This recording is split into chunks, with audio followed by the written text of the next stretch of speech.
नमस्कार, आप देख रहे हैं आपका अपना चैनल हिंदी खबर और मैं हूं आपके साथ गौरव किशोर शर्मा। बुलेटिन की शुरुआत करेंगे बड़ी और अहम खबर के साथ। राजस्थान में विधानसभा चुनाव के लिए मतदान शुरू हो चुका है। सभी 199 सीटों पर वोट डाले जा रहे हैं। ये बड़ी जानकारी, बड़ी खबर आपको बता रहे हैं। सुबह 7 बजे से शाम 6 बजे तक वोटिंग होनी है, जिसको लेकर के तमाम तैयारियां पूरी कर ली गई हैं। 1863 उम्मीदवारों की किस्मत का आज फैसला होना है। ये बड़ी जानकारी, बड़ी खबर आपको बता रहे हैं। मतदान केंद्रों पर सुरक्षा के पुख्ता इंतजाम किए गए हैं। तो आज राजस्थान के रण में बीजेपी और कांग्रेस के उम्मीदवार उतरे हुए हैं, जिनकी किस्मत का फैसला आज होना है। आज सुबह 7 बजे से शाम 6 बजे तक वोटिंग होनी है। आपको बता दें कि राजस्थान में साल 1993 से लेकर लगातार एक के बाद एक सरकार बदलती आई है। पहले अशोक गहलोत, पहले वसुंधरा सिंधिया, फिर अशोक गहलोत, फिर वसुंधरा सिंधिया, फिर अशोक गहलोत। ये राजस्थान के रण की खबर आपको बता रहे हैं। सुबह 7 बजे से, यानी कि मतदान शुरू हो चुका है, अभी मतदान शुरू हुआ है। आज 1863 उम्मीदवारों के भविष्य पर फैसला होना है। आपको बता दें कि हनुमान बेनीवाल की पार्टी ने उत्तर प्रदेश की बड़ी पार्टियों में गिनती की जाने वाली आज़ाद समाज पार्टी के साथ गठबंधन करके मैदान में उतरी है। तो वहीं कांग्रेस और बीजेपी में आमने सामने है। जहां कांग्रेस अपने वादों का पिटारा खोलती है, तो वहीं प्रधानमंत्री नरेंद्र मोदी जनसभाओं को संबोधित करते समय अपने वादों की गारंटी थमाते हैं। एक रण जो है वो बीजेपी का देखने को मिला है। तो ये बड़ी जानकारी, बड़ी खबर आपको बता रहे हैं। तो राजस्थान में विधानसभा चुनाव के लिए मतदान शुरू हो चुका है। सभी 199 सीटों पर वोट डाले जाएंगे, यानी 199 विधानसभा सीटों को लेकर के आज फैसला होना है। राजस्थान की सियासत का एक इतिहास रहा है कि हर बार वहां सत्ता परिवर्तन होता है, लेकिन इस बार क्या राजस्थान में अशोक गहलोत होंगे रिपीट या फिर बीजेपी की बनेगी सरकार? रिवाज टूटेगा या रिवाज रहेगा? इन तमाम चीज़ों पर आज फैसला होना है। आपको बता दें कि राजस्थान विधानसभा चुनाव को लेकर के तमाम सियासी पार्टियों ने अपने अपने दावपेच आजमा लिए। जहां एक तरफ मुख्यमंत्री अशोक गहलोत वापस सत्ता में आने की हुंकार भरते हैं, तो वहीं बीजेपी कांग्रेस को जड़ से उखाड़ फेंकने की बात करती है। राजस्थान के चुनाव में मोड़ तब आया तब राहुल गांधी के एक बयान ने तूल पकड़ लिया, और उसके बाद लगातार लोगों को जो है अपनी अपनी पार्टी के अपने अपने घोषणा पत्र के जरिए रिझाने की पूरी कोशिश की जा रही है। और राजस्थान में आज मतदान का दिन है। दांव पर कई दिग्गज नेताओं की साख लगी हुई है, यानी आज मतदान होना है और आज कई दिग्गज नेताओं की जो साख है वो लगी हुई है। बैलेट में बंद होगी नेताओं की किस्मत।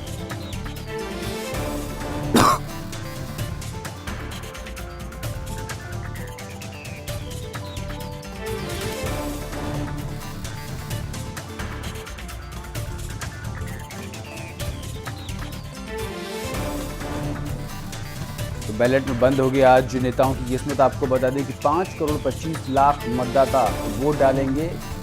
51,207 पोलिंग बूथ पर मतदान होगा। बीजेपी और कांग्रेस में आज टक्कर देखने को मिलेगी। आपको बता दें कि राजस्थान में बीजेपी और कांग्रेस में ज़बरदस्त टक्कर जो है वो देखने को मिल रही है। तो ये बड़ी जानकारी, बड़ी खबर आपको बताया राजस्थान के रण से जुड़ी हुई है। आज 5 करोड़ 25 लाख मतदाता वोट करेंगे और इसी दौरान जो है राजस्थान के सिंहासन पर कौन बैठेगा, इसको लेकर के बड़ा और कड़ा फैसला आज लिया जाएगा। तो बड़ी जानकारी, बड़ी खबर आपको बताया। राजस्थान में आज मतदान का दिन है और मतदान को लेकर के उत्साह देखने को मिल रहा है। तमाम पोलिंग बूथ पर सुरक्षा के पुख्ता इंतजाम किए गए हैं। चुनाव आयोग की तरफ से साफ तौर पर दिशा निर्देश जारी कर दिए गए हैं। तब किन अपेक्षाओं और आशाओं के साथ में किया था? 5 साल में राजस्थान कहां से कहां पहुंचा? राजस्थान की छवि पूरे विश्व के पटल पर किस तरह से धूमिल हुई? राजस्थान की पहचान किस तरह से बिगड़ी? राजस्थान आर्थिक दृष्टि से किस तरह से कंगाल हुआ? इन सब विषयों पर विचार करके राजस्थान के सुनहरे भविष्य के लिए, किसान के स्वाभिमान के लिए, युवाओं को रोजगार मिल सके इसके लिए और महिलाओं का आत्मसम्मान लौट सके इसके लिए हम राजस्थान को जो क्षमताएं राजस्थान में उसके अनुरूप विकसित कर सकें। हम राजस्थान को देश के विकसित होने की इस यात्रा में, इस अमृत काल में हम राजस्थान को इस यात्रा का ग्रोथ इंजन बना सकें, इसका ड्राइवर बना सकें, इसको सोच करके मतदान करें। और यदि आप एक क्षण भी इसके ऊपर विचार करेंगे, मन में विचार करेंगे, तो मैं विश्वास के साथ कह सकता हूं कि भारतीय जनता पार्टी के कमल के फूल के अलावा कोई भी व्यक्ति किसी को मतदान नहीं कर सकेगा।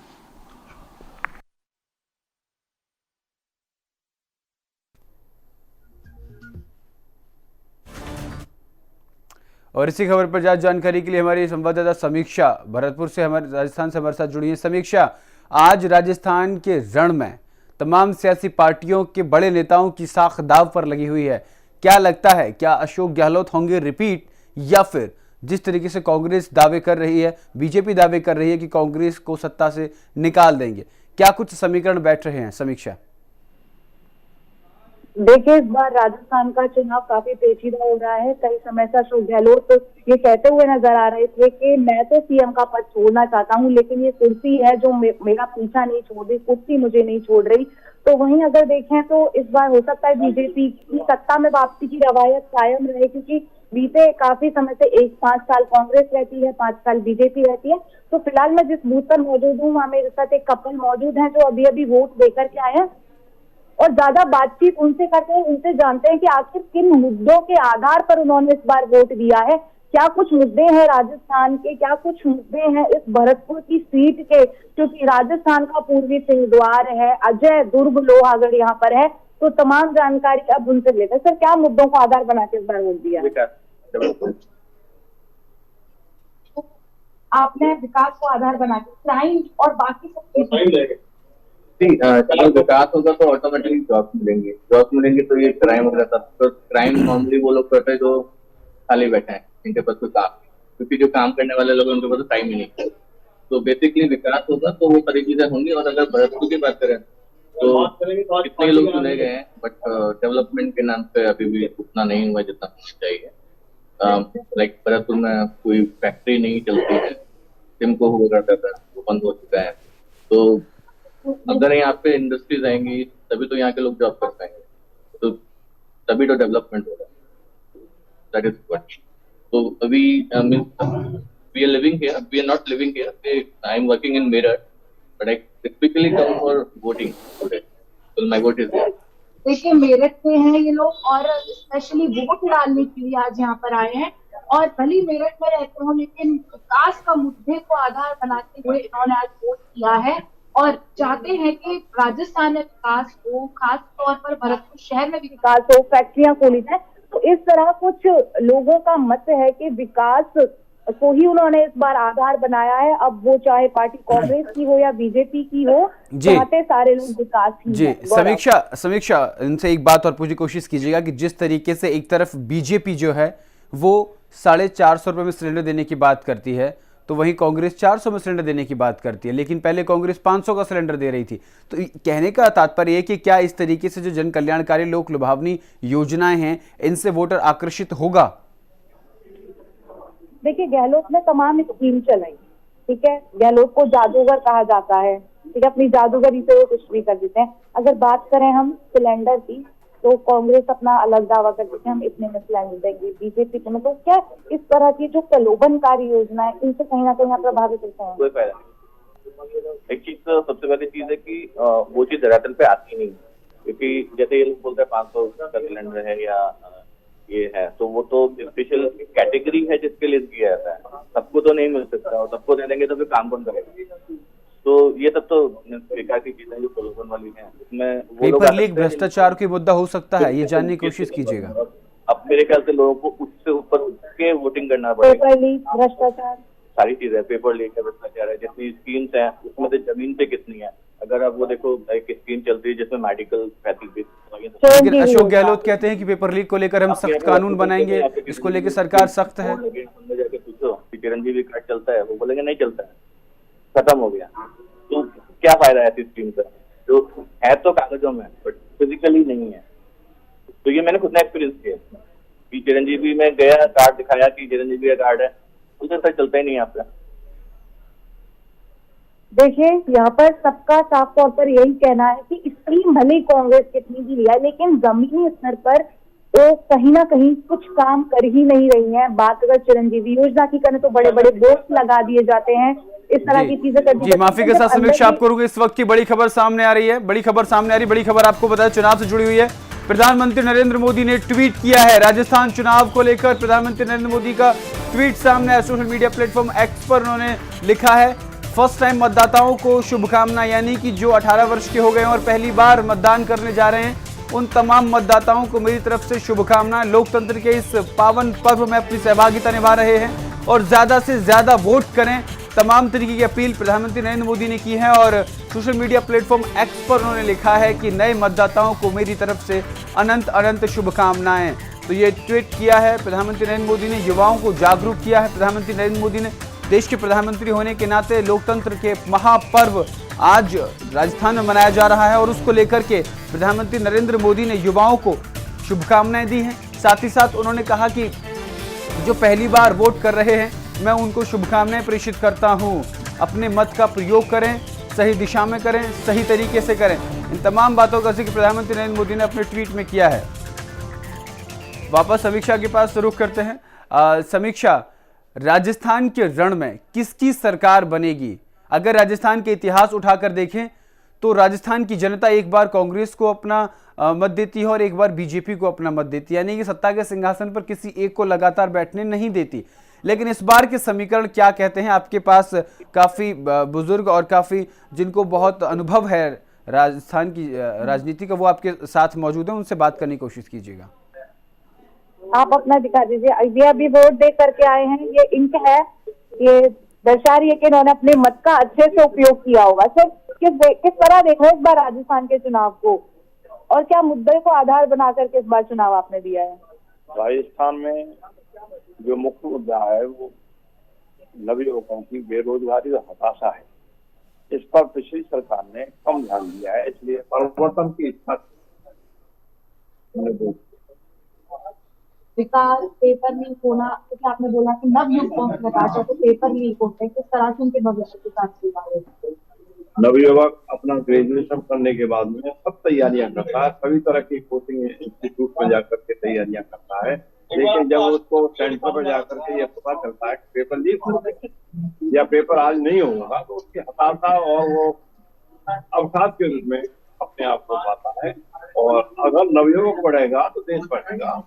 समीक्षा, जानने की कोशिश कीजिएगा कि किसकी सरकार बनेगी, किसके अनुमान लग रहे हैं राजस्थान में, ये भी जानने की कोशिश कीजिएगा। हर बार ऐसा होता है कि एक बार कांग्रेस आती है, इस बार का आपका क्या चुनावी अंदाज बोल रहा है कि इस बार क्या वापस से वो रवायत कायम रहेगी, एक बार बीजेपी कांग्रेस वाली, या फिर कहीं कमान दोबारा से कांग्रेस ले जाएगी? परिवर्तन अवश्य होगा।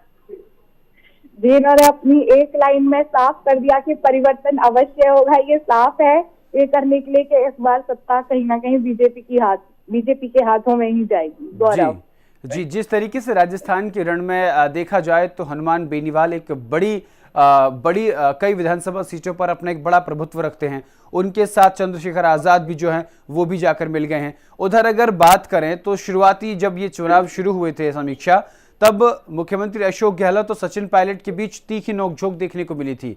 फिर केंद्रीय समिति ने उनको तलब किया और दोनों के बीच सुलह हुई। उसके बाद ये सामने निकल कर आया कि इस बार जो चुनाव लड़ा जाएगा वो अशोक गहलोत के चेहरे पर ही लड़ाया जाएगा। तो क्या सचिन पायलट, जो वहां की वर्तमान स्थिति आप राजस्थान में मौजूद है, तो क्या सचिन पायलट के जो समर्थक हैं वो पूरी निष्ठा के साथ पार्टी के साथ काम कर रहे हैं, या फिर कहीं ना कहीं अंदर गुटबाजी देखने को मिली है तो उसका खामियाजा चुनाव को भुगतना पड़ेगा चुनाव में? देखिए, जब अशोक गहलोत और सचिन पायलट के बीच लगातार मनमुटाव आ रहे थे, दोनों के बीच कलह चल रही थी, तो कांग्रेस के आला कमान ने ये अंदरूनी कलह पाटने की कोशिश की और हाईकमान ने एक मीटिंग बुलाई थी और उसमें दोनों की सुलह करवाई और कहा कि राजस्थान को जरूरत है कि वो एकजुट होकर के काम करे। और इसीलिए शायद उन्होंने किसी फेस पर बहुत ज्यादा ध्यान नहीं दिया कांग्रेस का, क्योंकि वो चाहते थे कि बस कुछ भी हो पार्टी एकजुट होकर के काम करे, जब पार्टी जीतेगी तो फिर डिसाइड किया जाएगा कि किसे चेहरा बनाए। तो वहीं जब पिछली बार 2018 में ये विधानसभा चुनाव हुआ था, तब अशोक गहलोत ने ये साफ कहा था कि मुझे इस बार आखिरी बार मुझे इस बार मुख्यमंत्री बनने दो, बाकी फिर जब अब आगे कांग्रेस जब भी जीतेगी तो पूरी सत्ता पर सचिन पायलट को ही राज करना है। तो इस तरह की तमाम चीजें सामने आई थी। तो वहीं इनकी खुद की पार्टी में ही लगातार बहुत डिस्प्यूट रहे थे। सचिन पायलट खुद आरोप लगाते थे कि मेरी पार्टी भ्रष्ट है।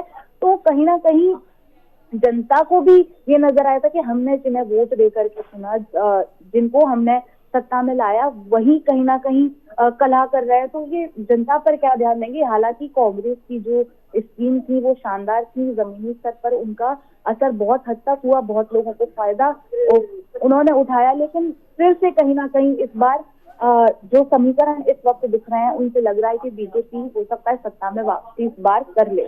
जी, एक सवाल और यहाँ पर ये खड़ा होता है कि चुनाव से पहले गौरव मैं आपको एक चीज और दिखाने की कोशिश करूंगी कि देखिए मत का उपयोग लोग कैसे करें। आप पीछे तस्वीरों में देख सकते हैं कि किस तरह से व्हील चेयर पर एक को बिठा करके ला रहे हैं कि वोट दे पाए वो। तो इस तरह की तस्वीरें भी आ रही हैं कि लोग अपने मत को लेकर के बहुत ज्यादा जागरूक हैं। वो चाहते हैं कि मतदान केंद्र आए, सुबह सबसे पहले आए। तो इस तरह की तस्वीरें फर्स्ट टाइम वोटर्स भी अभी हमारे साथ मौजूद थे, अभी वो वोट देने गए, उनसे भी जानने की कोशिश करेंगे कि किस तरह उन्होंने पहली बार वोट देने अपने मत का किस तरह से उन्होंने इस्तेमाल किया है। तो आज लोकतंत्र का पर्व है, समीक्षा, और सभी लोग अपने मत का प्रयोग करना चाहते हैं, और अपना मत डालना चाहते हैं। जोधपुर का रुख करेंगे। जोधपुर से सुभाष जो है हमारे संवाददाता, वो हमारे साथ जुड़ गए। सुभाष, किस तरीके के जमीनी समीकरण बन रहे हैं और किस तरीके से राजस्थान के रण में कौन सी पार्टी अपनी मजबूती से दावेदारी पेश कर रही है? क्या लगता है इस बार फिर से अशोक गहलोत रिपीट होंगे या फिर बीजेपी सत्ता में आएगी? जी गौरव, बिल्कुल आप सत्य कह रहे हैं। राजस्थान का रण यहाँ जोधपुर में भी देखने को मिल रहा है। मतदाता जो है 7 बजे से लाइनों में लग गए हैं। मैं चाहूंगा कि मैं बताऊंगा कि आप यहाँ देख सकते हैं कि किस तरह से वहाँ पे जो लाइन लगी हुई है और वहां पर जो है ये एक एक करके मतदाता वहां से अपनी पर्चियों को कलेक्ट करके वोट डालने के लिए जा रहे हैं। हमारे साथ जो है कुछ वोटर्स भी हैं, उनसे मैं जानने की कोशिश करूंगा कि आज महापर्व है मतदान का, राजस्थान में क्या बदलाव होने जा रहा है। लोकतंत्र का पर्व है सर। मैं तो चूंकि अधिकारी इसलिए ये तो नहीं बता पाऊंगा कि बदलाव हो रहा है या नहीं, लेकिन हम सबको बढ़ चढ़ के लोकतंत्र के पर्व को उत्साह के साथ मनाना चाहिए। इसीलिए हम सुबह 7 बजे यहाँ पे मतदान करते हैं। तो ये थे सरकारी कर्मचारी जो ये बताने से कतरा रहे हैं कि जो इनको इसी मर्यादा रहती है, लेकिन वहीं से आप देख सकते हैं कि पर्चियां जो है बांटी जा रही है, लोग यहाँ पे पहुंच रहे हैं। मेरे साथ आप वोट डालने आए क्या मोहम्मद लेकर आ रहे हैं सरकारी कर्मचारी। चलो ठीक है, तो आप वोट डालते हैं।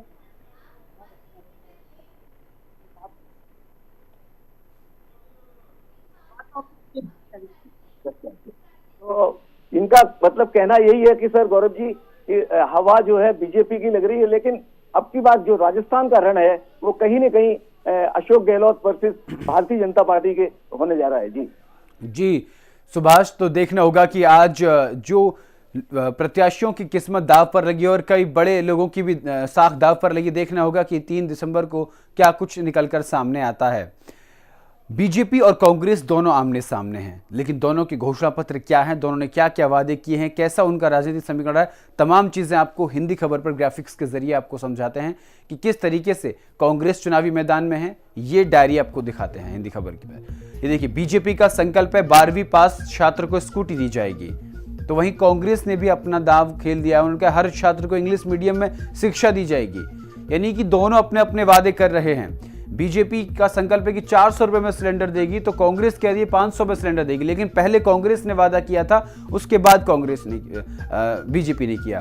तो ये ग्राफिक्स के जरिए आपको हम समझा रहे हैं। पेपर लीक की जांच के लिए एसआईटी का गठन बीजेपी करेगी, हालांकि कांग्रेस भी कह रही है कि सख्त कानून जो बनाया जाएगा। आपदा पीड़ितों को 15 लाख तक का मुफ्त बीमा देगी कांग्रेस, ये बड़ी जानकारी आपको बता रहे हैं। और कांग्रेस का ये भी कहना है कि छात्रों को लैपटॉप और टैबलेट बांटे जाएंगे जो 12वीं पास होंगे। अब बीजेपी कह रही है महिलाओं को पीजी तक शिक्षा मुफ्त, यानी पोस्ट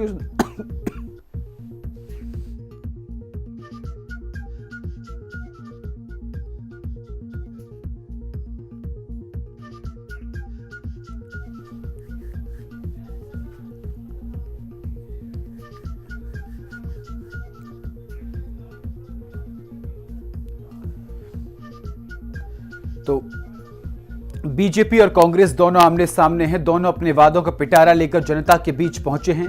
एक ग्राफिक्स के जरिए हम आपको बता रहे हैं किसने क्या कहा है। बीजेपी का संकल्प है कि वो महिलाओं को पीजी तक शिक्षा मुफ्त देगी, तो वहीं कांग्रेस भी इसी तरीके की बातचीत कर रही है। बीजेपी 400 में सिलेंडर देगी तो कांग्रेस 500 में सिलेंडर देगी। हालांकि कांग्रेस ने पहले घोषणा की थी 500 की, उसके बाद बीजेपी ने की। मातृवंदन में 8000 तक की जो है मदद करेगी बीजेपी। ओल्ड पेंशन स्कीम के लिए कानून बनाएगी कांग्रेस। तो इन तमाम बातों का जिक्र जो है किया गया है। AIIMS और IIT के हर संभाग में खोले जाएंगे। बीजेपी का संकल्प है कि 12वीं तक छात्रों को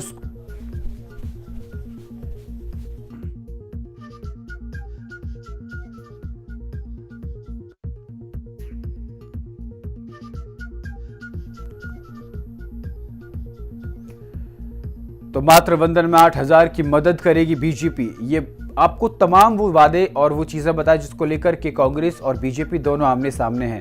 ओल्ड पेंशन स्कीम एक बड़ा मुद्दा है और इसको लेकर के कांग्रेस जो है वो मैदान में उतरी है।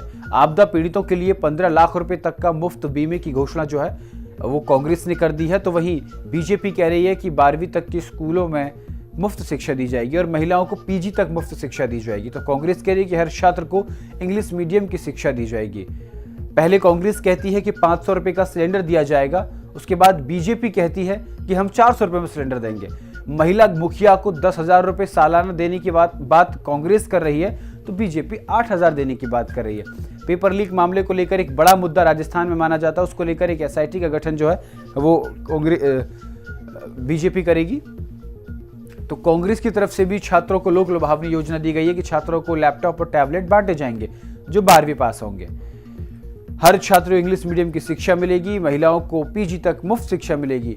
इन तमाम बातों का जिक्र इस बार मैदान में किया गया। अब देखना होगा कि जो रिवाज है, जो रिवायत है, वो लगातार चलती है या फिर इस बार जादूगर कुछ अलग जादू करने जा रहे हैं।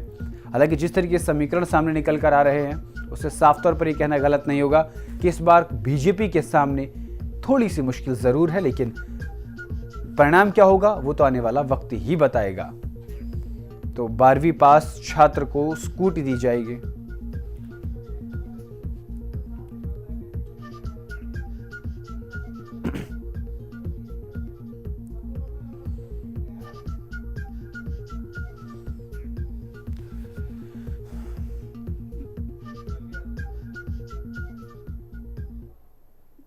तो चलिए अब जयपुर का रुख करते हैं। हमारे संवाददाता विष्णु पिंक सिटी से हमारे साथ जुड़ गए हैं। जयपुर में किस तरीके के हालात बने हुए हैं, किस तरीके की जमीनी हकीकत है? गढ़ माना जाता है राजस्थान का।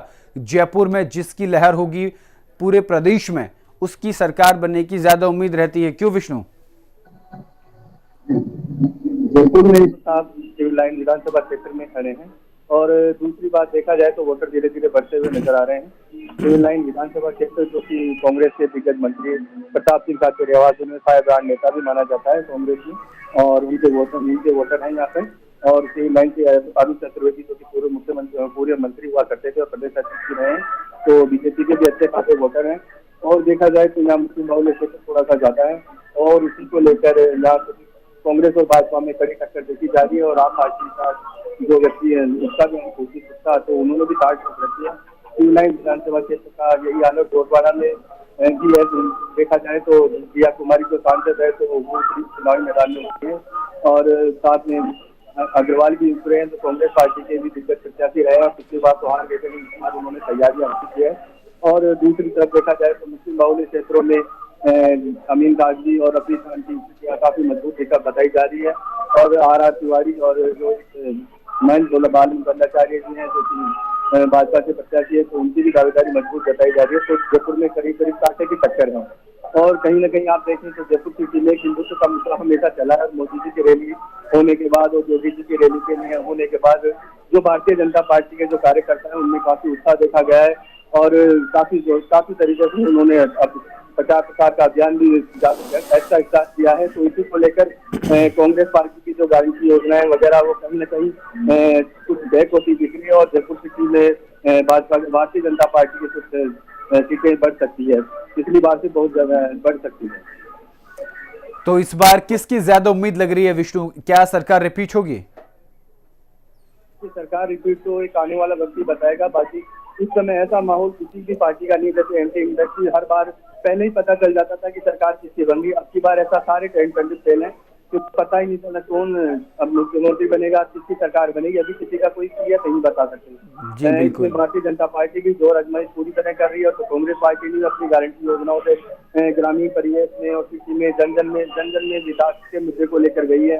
और भारतीय जनता पार्टी के पास भी महिला उत्पीड़न, दलित अत्याचार, पेपर लीक वाले मुद्दे यही सारे रहे। तो जो मेन जो पब्लिक के मुद्दे थे वो तो इन चुनाव से हो नहीं रहे। जी विष्णु, लौटेंगे वापस आपके पास। इस बीच आप मतदाताओं से बात करने की कोशिश कीजिएगा कि इस बार किसका जो है वो रुझान देखने को मिल रहा है। वापस लौटेंगे आपके पास। सुभाष का रुख करते हैं। सुभाष हमारे साथ लगातार बने हुए हैं। सुभाष, अभी कुछ दिन पहले लगातार एक बयान जो है वो सुर्खियों में रहा, क्या उस बयान का असर राजस्थान में देखने को मिलेगा? राहुल गांधी की तरफ से एक पनौती शब्द का इस्तेमाल किया जाता है, जिसको लेकर के विपक्ष भी और पक्ष दोनों ही आमने सामने मुखर होकर नजर आते हैं। जहां एक तरफ कांग्रेस प्रधानमंत्री नरेंद्र मोदी के मुख्यमंत्री होने और प्रधानमंत्री होने के बाद के भाषणों का जिक्र करती है, तो वहीं बीजेपी लगातार राहुल गांधी के पुराने और नए भाषणों को लेकर के जिक्र करती है। इस पर आपसे सुभाष मैं चर्चा करूंगा, लेकिन रुकता हूं एक छोटे से ब्रेक के लिए। ब्रेक के उस पार राजस्थान की रण की पल पल की अपडेट सिर्फ हिंदी खबर पर।